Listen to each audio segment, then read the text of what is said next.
أعوذ بالله من الشيطان الرجيم. بسم الله الرحمن الرحيم. السلام عليكم ورحمة الله وبركاته. بسم الله والحمد لله والصلاة والسلام على رسول الله وعلى آله وصحبه ومن والاه وبعد.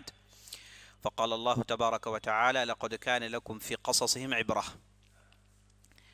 عزیز دوستو، پیارے ساتھیوں، ماؤ بہنوں اور خواتین اسلام، اللہ کا بہت بڑا احسان و فضل ہے کہ اللہ رب العزت نے ہمیں اس مبارک مہینے میں اللہ نے زندہ رکھا، اور ہمیں اللہ نے اس مہینے میں محنت کرنے کی توفیق بخشی، روزے رکھنے کی توفیق بخشی، کثرت سے عبادت کرنے کی توفیق بخشی۔ ہم اللہ رب العزت سے دعا کرتے ہیں کہ اللہ رب العزت ہماری ان محنتوں کو قبول فرمائے اور ان کے پاداش میں ہمیں جہنم سے رہا کریں، آمین یا رب العالمین۔ یہ جو سلسلہ ہے ہندوستان کی اسلامی تاریخ، جو رمضان کے آغاز سے شروع ہو کر اب تک جاری ہے، انشاءاللہ اسے ہم پائے تکمیل تک پہنچانے کی پوری کوشش کریں گے۔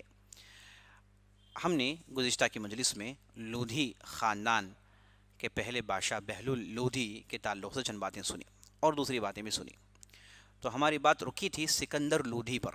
سکندر لودھی کی جو شخصیت ہے، اسے آج ہم دیکھنے کی کوشش کریں گے۔ ہندوستان کے ایک مشہور بادشاہوں میں سے ایک بادشاہ ہیں سکندر لودھی۔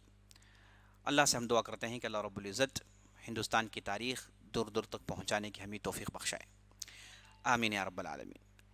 یہ جو شخصیت تھی، اس شخصیت کے تعلق سے علماء کہتے ہیں کہ یہ بہت ہی قابل شخصیت تھی۔ سکندر لودھی بہت ہی قابل آدمی تھے، اور ساتھ ساتھ بیدار مغز بادشاہ تھے، یعنی انتہائی بیداری تھی ان کے اندر، اور مردم شناس تھے، اور لوگوں کو پرکھنے کا انہیں ہنر آتا تھا۔ جب ان کے والد 1479 1489 میں جب ان کی وفات ہوئی تو یہ گدی پر بیٹھتے ہیں، اور وہاں سے لے کر لگ بھگ 1526 تک لودھی حکومت رہتی ہے، اور یہ 1518 تک بادشاہ رہتے ہیں۔ تو ان کی بھی کافی ایک لمبی مدت رہی، لگ بھگ 26 سے 27 سال تک ان کی حکومت رہی۔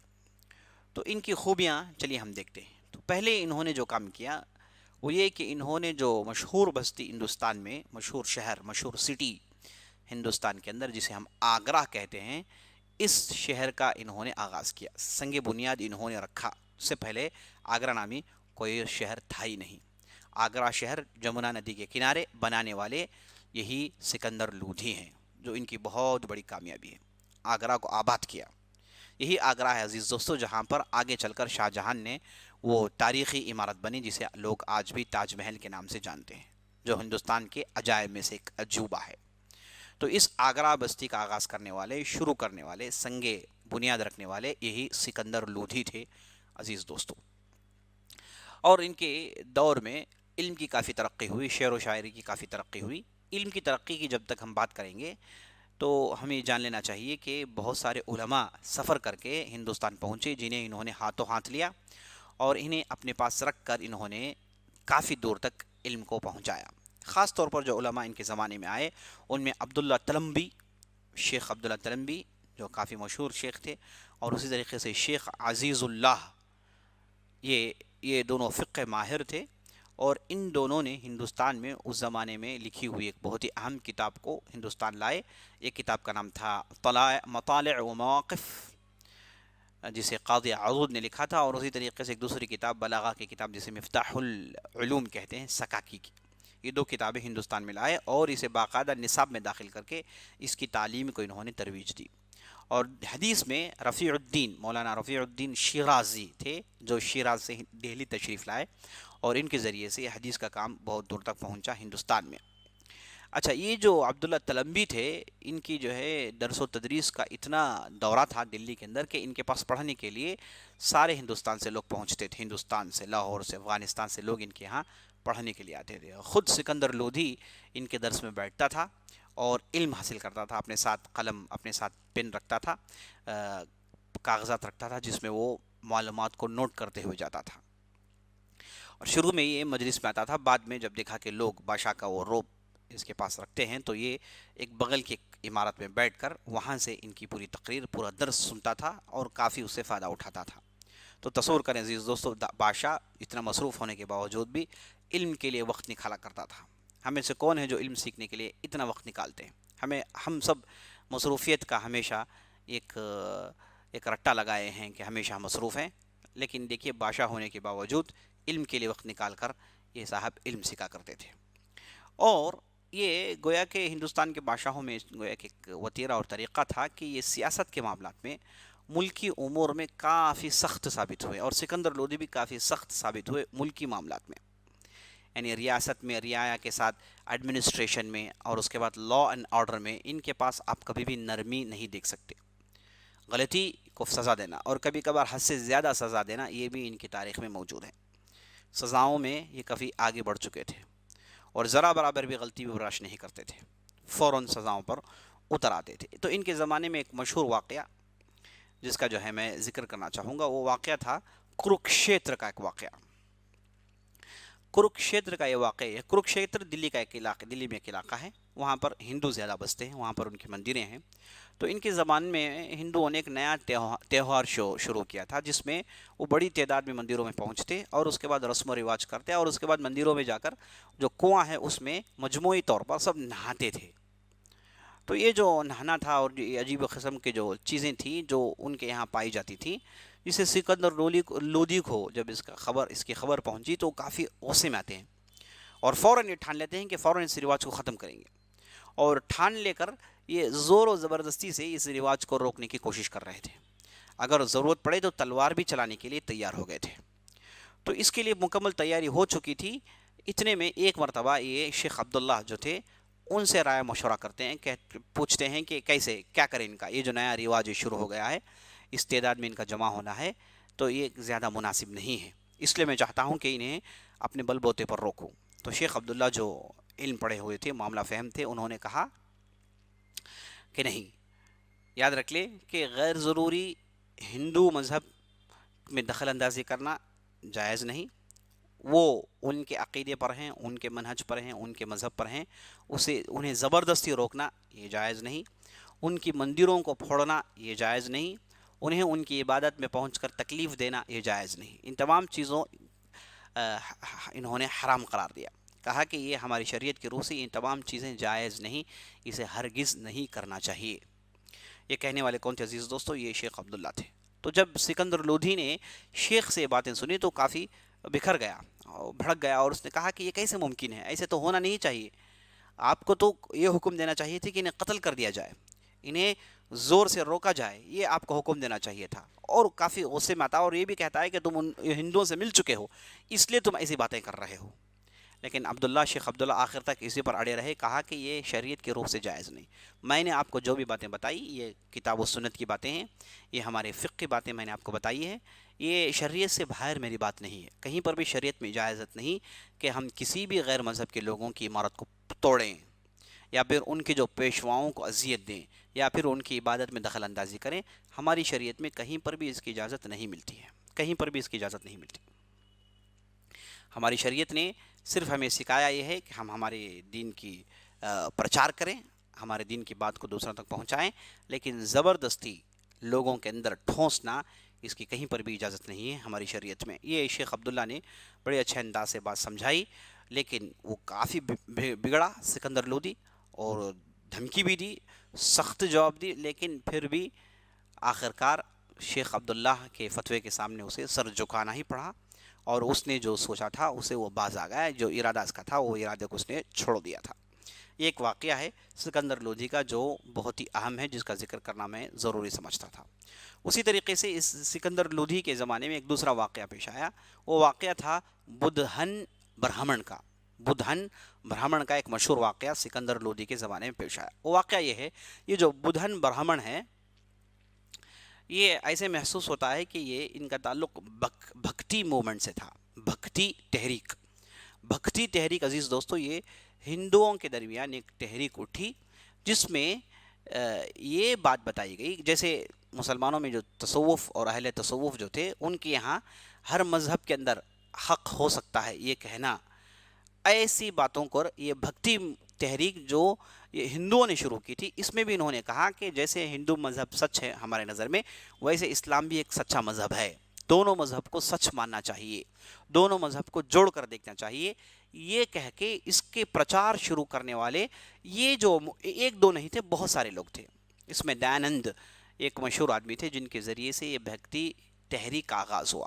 تو یہ جو بھکتی تحریک کا آغاز جو ہوا، یہ جو آغاز ہے اصل میں تغلق زمانے کے آخری زمانے میں اس کا جو ہے سلسلہ شروع ہو گیا تھا۔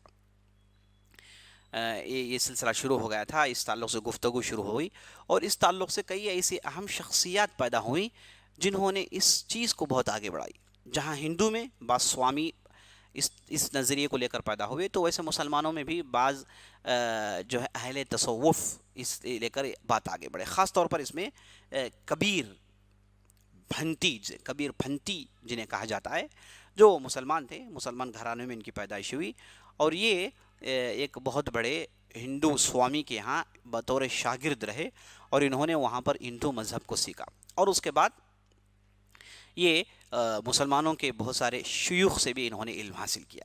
تو یہ سمجھیے کہ بھکتی مومنٹ، بھکتی تحریک کا آغاز تھا۔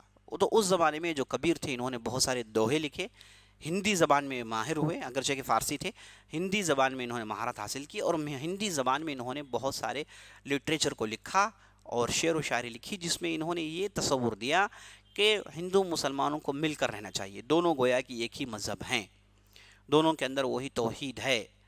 لیکن انہوں ذات پات دوسری چیزوں کا انہوں نے مخالفت کیا، اس میں کوئی شک نہیں، لیکن مذہب کے اعتبار سے انہوں نے کہا کہ دونوں ایک ہیں۔ اسی لیے جب یہ وفات پائے تو ان کی وفات کو لے کر جھگڑا ہوا کہ انہیں کہاں دفن کیا جائے گا۔ مسلمانوں نے کہا کہ یہ مسلمان ہیں تو قبرستان میں انہیں دفن کرنا چاہیے، تو ہندوؤں نے کہا کہ یہ ہندو تھے، انہیں باقاعدہ ہمارے یہاں لے کر جا کر شمشان گھاٹ میں انہیں ہم اپنا آخری جو بھی ہمارے جو رواجات ہیں ہم کریں گے۔ تو مسلمانوں میں، ہندوؤں میں یہ چیز کو لے کر جھگڑا ہوا کہ یہ آخر تھے کون۔ جیسے میں نے آپ کو بتایا، یہ مسلمان گھرانے میں پیدا ہوئے، باقاعدہ علماء سے انہوں نے علم حاصل کیا، اور ساتھ ساتھ یہ ہندوؤں کے سوامیوں کے پاس بھی جایا کرتے تھے۔ تو یہ سمجھے کہ 1510 یا پھر 12 کی ان کی وفات تھی عیسوی کی۔ تو یہ اس زمانے میں بہت ہی اہم شخصیت تھی جو بھکتی تحریک کو آگے بڑھا رہے تھے، اور یہ بھکتی تحریک کی وجہ سے آپ دیکھتے ہیں کہ ایک مستقل مذہب ہی پیدا ہو گیا، اور وہ مذہب ہے جسے ہم آج سکھزم کہتے ہیں۔ سکھ جو آج ہمارے درمیان موجود ہیں، جو ہندوستان ہی ہیں، ہندوستان ہی کی ان کے جو مذہب کی پیشکش ہے، یہ اصل میں اسی بھکتی تحریک کا ایک نتیجہ ہے۔ بابا گرو، جسے گرو نانک کہتے ہیں، یہ اصل میں وہ کبیر کے بھی شاگرد رہے، اور بہت سارے علماء کے بھی وہ شاگرد رہے، اور بہت سارے سوامی اور دوسرے ان کے بھی وہ شاگرد رہے، اور یہ حج کر بھی آئے تھے۔ تو یہ سمجھیے کہ یہ بہت بڑا سنگم ہے ہندو اور اسلام کو لے کر۔ تو یہ جو گرو نانک صاحب تھے، انہوں نے شروع میں ایسے ہی کبیر جیسی باتیں کی، لیکن آگے چل کے انہوں نے ایک مستقل مذہب کو ایجاد کیا، جسے لوگوں نے سکھی مذہب کہا، اور اس میں انہوں نے گرانتھوں کو لکھا جس میں بہت ساری قرآن کی باتیں ہیں، اور انہوں نے اسے آگے بڑھایا۔ تو ان کے جو پیروں نکل آئے، ان کے جو متبعین آئے، تو آگے چل کے انہوں نے ان کی اتباع کی، اور اس کے بعد ایک مذہب کی شکل میں یہ بہت زیادہ تعداد میں پائے گئے، اور اتنی زیادہ تعداد میں زیادہ ہو گئے کہ اورنگزیب کے زمانے میں انہوں نے بغاوتیں کی۔ تو انہیں پسپا کرنے کے لیے اورنگزیب نے چڑھائی کی، ان کے علاقوں میں باقاعدہ لڑائیاں ہوئی، اور ہم دیکھتے ہیں احمد شہید، انشاءاللہ وہ تاریخ بیان کرنے کا بھی موقع ملے گا، احمد شہید اور دوسرے یہ جو حضرات تھے، یہ انہیں باقاعدہ یہی سکھوں نے قتل کیا تھا۔ تو ایک مستقل مذہب کا آغاز ہو گیا تھا عزیز دوستو اس زمانے میں۔ تو یہ بھکتی تحریک کی وجہ سے، تو بھکتی تحریک کا اصل مقصد جیسے میں نے آپ کو بتایا، اس میں بھگوت گیتا کی باتیں، رامائن کی باتیں، قرآن کی باتیں، حدیث کی باتوں کو ملا کر یہ ہندوستان میں اسے ترویج دینے کی بات ہوئی۔ لیکن آگے چل کے اسی بھکتی تحریک سے آریہ سماج، دوسرے سماج والے بھی نکلے، جو سمجھیے کہ آج کے جو RSS کے بنیاد وہی سے ہوتی ہے۔ تو یہ سمجھیے کہ بدھن برہمن جو تھے، وہ اسی بھکتی تحریک کا ایک نتیجہ تھے سمجھی۔ تو انہوں نے سمجھے کہ پہلے آدمی تھے جنہوں نے برملا بات کہی، تو انہوں نے برملا یہ کہہ دیا کہ جیسے ہندو مذہب سچ ہے، ویسے اسلام بھی مذہب سچ ہے، میں اسلام کو بھی مانتا ہوں۔ تو اب یہاں پر یہ جھگڑا چھڑ گیا کہ انہیں مسلمان مانے کہ ہندو مانے۔ اب بعض علماء نے فتویٰ دیا کہ اگر یہ مسلمان ہو گئے ہیں تو ہندو مذہب کو سچ کہنا درست نہیں، اگر یہ مسلمان ہو کر ہندو مذہب کو نے سچ کہا تو یہ مرتد ہو گئے ہیں. اگر اسلام میں مرتد اگر کوئی ہو جائے تو اس کی سزا اسلام میں قتل ہے. تو مرتد کا حکم اسلام میں قتل ہے. تو اس اعتبار سے انہیں قتل کرنا چاہیے. جب ان سے پوچھا گیا تو انہوں نے یہی کہا کہ ہندو مذہب بھی صحیح ہے، اسلام کو بھی مانتا ہوں. انہوں نے دونوں کو جوڑ کر دیکھا، لیکن اسلام کے جو اصول کے مطابق جو فقہا نے جو فتویٰ دیا کہ یا تو پھر آپ ہندو رہیے یا تو پھر مسلمان ہوئیے، کیونکہ ہندو اور مسلمانوں کا دونوں کا عقیدہ الگ ہے. یہاں پر بت پرستی ہے، یہاں پر بت پرستی کی مخالفت ہے. بہت سارے گوشے ایسے ہیں جو بالکل الگ دیکھا فقہا اور علماء نے، لیکن یہ یہی کہتے رہے کہ ہمارے یہاں جو بنیادیں یہ پوری جو سمندریں ہیں ایک ہی، پوری جو ندیاں ہیں ایک ہی سمندر میں ملتی ہیں. تو اس اعتبار سے میں دونوں کو ایک مانتا ہوں. تو کافی بحث چھڑ گئی تھی. آخرکار فتویٰ یہ دیا گیا کہ یہ مرتد ہونے کی وجہ سے انہیں قتل کر دیا جائے. تو جلدی انہیں قتل کی سزا سنائی گئی اور اس کے بعد انہیں پھانسی کی سزا دے دی گئی. عزیز دوستو، یہ غلط چیز تھی. بعد کے علماء نے کہا کہ غلط ہے، لیکن جلدی میں سکندر لودھی سے یہ غلطی ہو گئی. تو بادشاہوں سے ایسی غلطیاں ہوتی آئی ہیں. یہ چیز کو ہم غلطی مانتے ہیں، یہ چیز ہونی نہیں چاہیے تھی، لیکن سکندر لودھی سے یہ غلطی ہو گئی تھی. تو غلطیاں عزیز دوستو، یہ ایسی بہت ساری ہم نے مثالیں دیکھی. تو یہ دوسرا واقعہ تھا جو بہت ہی مشہور تھا سکندر لودھی کے زمانے میں. اور سکندر لودھی کی خوبیوں میں سے خوبی یہ ہے کہ انہوں نے فارسی زبان کی سرپرستی کی. یہ وہ زمانہ تھا جہاں پر مختلف ریاستیں قائم ہو گئی تھیں، جن کا ذکر میں نے گزشتہ مجلس میں کیا تھا. اب ہر ریاست اپنی زبان کی ترقی کر رہا تھا. دکنی میں ہم نے دیکھا کہ مراٹھی کی ترقی ہو رہی تھی، بنگال میں بنگالی زبان کی، دوسرے علاقوں میں دوسری زبان کی. تو عربی فارسی کا زور اس زمانے میں کافی کم ہو چکا تھا. مسلمان تھے لیکن دوسری زبانیں بولنے والے تھے. مسلمانوں کے پاس زبانی عصبیت نہیں تھی، یہ بتانے کے لیے بہت بڑی دلیل ہے عزیز دوستو. تو یہ جو زبانی چیزیں تھیں اسے لے کر سکندر لودھی کا خیال تھا کہ فارسی زبان کی سرپرستی ہونی چاہیے. فارسی زبان کو انہوں نے آفیشیل زبان بنایا، اور ان کے پاس جو بھی حساب کتاب لکھتے تھے تو اپنی اپنی زبان میں لکھتے تھے. تو انہوں نے حکم دیا کہ ہر ڈاکومنٹ، گورنمنٹ کا ڈاکومنٹ فارسی زبان میں ہوگا. تو فارسی زبان کی ان کی سرپرستی کی وجہ سے آگے چل کر مغلیہ سلطنت تک اس کی تاثیر رہی. تو وہ بھی اپنے دستاویز، وہ بھی اپنی حکومتی زبان کو فارسی ہی مانتے تھے. تو یہ سکندر لودھی تھے جنہوں نے فارسی زبان کی جو ہے سرپرستی کی اور فارسی زبان کی ترقی کی. یہ کہنا صحیح ہوگا، فارسی زبان کی ترقی کی. اور جب فارسی زبان پر اتنا زور پڑا تو حکومتی اعتبار سے، حکومتی سطح پر انہوں نے فارسی زبان کو لاگو کیا اور لوگوں نے اس زبان کو پڑھا. اور ہندو جو تھے انہوں نے فارسی زبان کو اپنی محنت، اپنی ذہانت کی وجہ سے بہت اچھی انداز سے انہوں نے پڑھ لی. تو وہ زمانہ تھا جس میں ہندو فارسی لٹریچر لکھا گیا، اور ہندو مذہب میں ایسے ایسے لوگ پیدا ہوئے جو بہترین فارسی کے شاعر ہوں. اور یہ اپنی فارسی کی مہارت کی وجہ سے سکندر لودھی کے بہت سارے دفتر میں انہوں نے کام کیا. عمدہ کام، منشی کام، اکاؤنٹنٹ کا کام، دفتروں میں کام، لکھنے پڑھنے کا کام اکثر و بیشتر یہی ہندو ہوا کرتے تھے. وہ اپنی فارسی کی مہارت کی وجہ سے اتنی دور پہنچ گئے تھے. تو گویا کہ سکندر لودھی کی حکومت، جو ایڈمنسٹریشن تھا، یہ آفس تھا، یہ ہندوؤں سے بھرا ہوا تھا. اور وہ وجہ یہ تھی کہ یہ لوگ فارسی پڑھ چکے تھے. تو یہ فارسی عزیز دوستو، جس کی وجہ سے ہندوؤں نے فارسی کی کافی خدمت کی. بہت سارے ایسے تھے جو فارسی میں سے اپنی زندگی چلا رہے تھے. تو اس کی ایک بہت ہی مشہور مثال میں آپ کو سامنے دینا چاہوں گا. یہ کتاب ہے جس کا نام معدن الشفا. معدن الشفا یہ فارسی کی کتاب ہے. لکھنے والے ایک ہندو تھے جن کا نام تھا میاں بھوا. انہوں نے اس کتاب کی تالیف کی. اچھا، یہ کتاب کی تالیف فارسی زبان میں ہوئی، اور فارسی زبان میں تالیف کرنے والے یہ ہندو جو تھے یہ اصل میں ایک طبیب تھے، ایک ڈاکٹر تھے. تو انہوں نے یہ 107 امراض کو جمع کیا. یہ 107 امراض کو جمع کیا، اس کی تفصیل سے گفتگو کی اور اس کے علاج بیان کیے. سبحان اللہ، یہ کتاب آج بھی موجود ہے. یہ کتاب چھپ کر منظر عام میں آ چکی ہے. فارسی زبان کی کتاب ہے، معدن الشفا ہے. اس کے کئی جو ہے نسخے چھپ کر آئے ہیں. تو یہ معدن الشفا یہ فارسی، اور یہ دلیل ہے کہ ہندو سکندر لودھی کے زمانے میں کافی ترقی کر چکے تھے اور وہ فارسی کے بہت بڑے ماہر ہو چکے تھے. تو عزیز دوستو، یہ دلیل ہے سکندر لودھی کے یہاں ترقی کی. اور اسی طریقے سے شعر و شاعری میں خاص طور پر شیخ جمالی کا ہم ذکر دیکھتے ہیں، جو بہت بڑے شاعر تھے اور وہ سیر العارفین کے مؤلف تھے، جو ہم خواجہ معین الدین چشتی کے دور میں ہم نے حلقے میں بتائی تھی. ان کی جو ہے تاریخ لکھنے والے یہی شیخ جمالی تھے. تو سیر العارفین میں انہوں نے بہت سارے علماء کی زندگی کو جمع کیا. خواجہ معین الدین چشتی سے لے کر ان کے زمانے تک کے لوگوں کی زندگی کو انہوں نے جمع کیا تھا. تو یہ مشہور کتاب تھی سیار العارفین. اور یہ جو تھے کافی بہت بڑے مشہور شخصیت مانی گئی. لودھی خاندان میں ان کی کافی عزت ہوتی تھی، یہاں تک کہ ان کے جو دو بیٹے تھے انہیں بھی کافی عزت ملی. ایک تھے جن کا نام تھا حیاتی، ایک دوسرے جن کا نام تھا کدائی. کدائی یہ ہمایوں کے بہت ہی خاص مشیر تھے. تو شیخ جمال ایک مستقل شخصیت تھی جنہیں ہم کو پڑھنا چاہیے. چونکہ وقت مختصر ہے اس لیے میں زیادہ تفصیل بتانے کا مجاز نہیں ہوں. اور اسی طریقے سے عزیز دوستو کافی ترقی اور عمارتیں انہوں نے بہت بنائی، اور بہت سارے پل کھودے، اور بہت آسائش کو انہوں نے باقی رکھا. سلطنت کی جو ترقی یعنی سلطنت کو بڑھانا، حدود کو بڑھانا، باؤنڈریز کو وسیع بنانا، یہ اس کے زیادہ دلدہ نہیں تھے.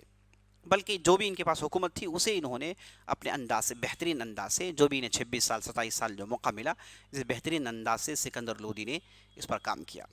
اور یہ طویل مدت حکومت کرنے کے بعد 1517 میں ان کی وفات ہو جاتی ہے. 1517 میں ان کی وفات ہو جاتی ہے. اور جیسے ان کی وفات ہوئی تو ان کے وفات کے بعد ابراہیم لودھی گدی میں بیٹھتے ہیں. ابراہیم لودھی ان کے بعد آئے تھے، اور یہ جیسے ان کا زمانہ آیا ایک دم پریشانی کا زمانہ تھا، لڑائی کا زمانہ تھا. اس زمانے میں جون پور علاقے میں کافی بغاوتیں ہوئی، تو انہوں نے جون پور میں کافی لڑائیاں لڑ کے جون پور کو اپنے قبضے میں لیا اور گوالیر کو اپنے قبضے میں لیا. اور اسی کے بعد یہ اپنی حکومت میں کافی لڑائیاں ہو گئیں، بغاوتیں زیادہ ہو گئیں. اور اس کے بعد لودھی خاندان میں لڑائیاں زیادہ ہو گئی تھیں. یہ خاندان کے دو تین شاخ تھے. ان خاندان میں بعض لوگ لاہور میں حکومت کر رہے تھے، تو یہ دلی کی سلطنت حاصل کرنے کے لیے انہوں نے لڑائیاں چھڑ دی. تو لڑائیوں کا ایک مستقل سلسلہ ایک لمبی مدت تک چلتا رہا. اب یہ لڑائیوں کا سلسلہ اتنا بڑھ گیا کہ انہی کے خاندان کے ایک آدمی جو لاہور میں حکومت کر رہے تھے، انہوں نے جو مغلیہ بادشاہ جو بابر تھے انہوں نے خط لکھا اور بابر سے کہا کہ چلو آؤ دلی پر حملہ کرو، دلی کو ابراہیم لودھی سے خالی کرو. تو وہاں سے بابر نکل آئے، اور 1526 میں پانی پت کی دوسری لڑائی ہوئی. اس میں ابراہیم لودھی مارے گئے، قتل کر دیے گئے، اور بابر نے دلی سلطنت کو اپنے قبضے میں کر لیا. یہاں سے مغلیہ سلطنت کا آغاز ہوتا ہے. یہ ہے 1526 کا واقعہ، 1526 1526 عیسوی کا واقعہ. تو ابراہیم لودھی کے زیادہ کچھ کارنامے نہیں تھے، یہی مختصر ان کی جو ہے یہ تھی. لڑائیوں میں انہوں نے زیادہ وقت صرف کیا، اور وہ سکندر لودھی جیسے صلاحیت والے نہیں تھے، اور بڑی آسانی سے اپنی طاقت کھو بیٹھے. پہلی لڑائی ہوئی جس میں ابراہیم لودھی نے بابر کو شکست تو نہیں ہوئی لیکن واپس کر دیا تھا.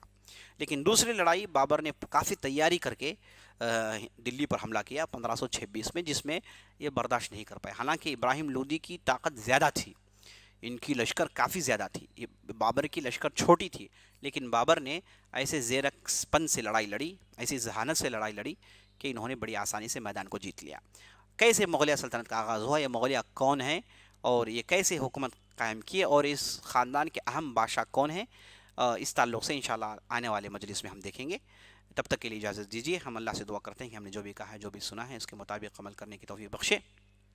اور ضرور سبسکرائب کریں اور بیل کی گھنٹی دبائیں، اور کمنٹس میں ضرور اپنے باتوں کو لکھیں اور دوسروں تک ان چیزوں کو پہنچائیں. تب تک کے لیے اجازت دیجیے. سبحانک اللہم وبحمدک، اشہد ان لا الہ الا انت، استغفرک و اتوب الیک. السلام علیکم ورحمۃ اللہ وبرکاتہ.